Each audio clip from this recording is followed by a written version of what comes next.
1వ తారీఖు ఆగస్టు నెల 2024 సంవత్సరం. ఈ రోజు దేవుని వాగ్దానము హెబ్రీయులకు 4వ అధ్యాయము 13వ వచనము. ఆయన దృష్టికి కనపడని సృష్టము ఏదియూ లేదు. మనం ఎవనికి లెక్క అప్పచెప్పవలసి ఉన్నదో ఆ దేవుని కన్నులకు సమస్తమును మరుగులేక తేటగా ఉన్నది. సహోదరి సహోదరులారా, ప్రభు యొక్క కన్నులకు కనపడనిది ఏదీ లేదు. సమస్తము ప్రభు కన్నులకు తేటగా కనపడతాయి. కొంతమంది ఇతరులకు మంచిగా కనిపిస్తూనే మోసం చేస్తూ జీవిస్తూ ఉంటారు.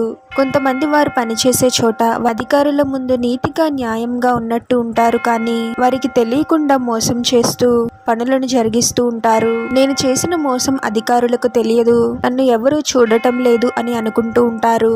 మనుషులను మోసం చేసిన ప్రభువుని ఎవరూ మోసం చేయలేరు. ప్రభువు నుండి మరుగైయున్నది ఏదీ లేదు.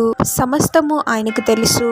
ప్రభువుని మన రక్షకునిగా అంగీకరించిన వారముగా ప్రతి విషయంలోనూ నీతిగా న్యాయముగా వ్యవహరించాలి. కేవలము మనుషుల ముందు మంచివారము అని అనిపించుకుంటే సరిపోదు, కానీ ప్రభు దృష్టిలో మనం నీతిమంతులమై ఉండాలి. కొలస్సీయులకు 3వ అధ్యాయము 24వ వచనంలో ఇలా ఉంటుంది కదా, మీరేమి చేసినను అది మనుషుల నిమిత్తము కాక ప్రభు నిమిత్తమని మనస్ఫూర్తిగా చేయుడి. మీరు ప్రభువైన క్రీస్తునకు దాసులై ఉన్నారు అని.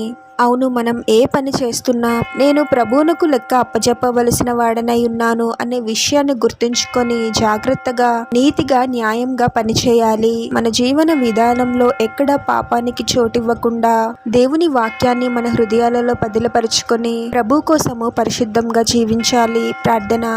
పరిశుద్ధుడవగు యేసుక్రీస్తు ప్రభువా, మీ పరిశుద్ధమైన పాదాలకు వేలాది వందనాలు, స్తుతులు, స్తోత్రాలు చెల్లించుకుంటున్నాము తండ్రి. మరొక నూతన దినంలోనికి మమ్మల్ని క్షేమంగా ప్రవేశింపచేసిన దేవా, మీకే స్తోత్రం ప్రభువా. ఏ విషయంలోనూ ఇతరులను మోసం చేయకూడదు ప్రభువా. అటువంటి స్వభావాన్ని మాలో నుండి తీసివేయండి తండ్రి. ప్రతి పనిని నీతిగా న్యాయంగా చేయడానికి మాకు సహాయం చేయండి ప్రభువా. మా ఆలోచనలను, మాటలను, క్రియలను, జీవన విధానాన్ని మీరే సరిచేయండి తండ్రి. వాక్య ప్రకారము ఉండేలాగును దీవించండి ప్రభువా.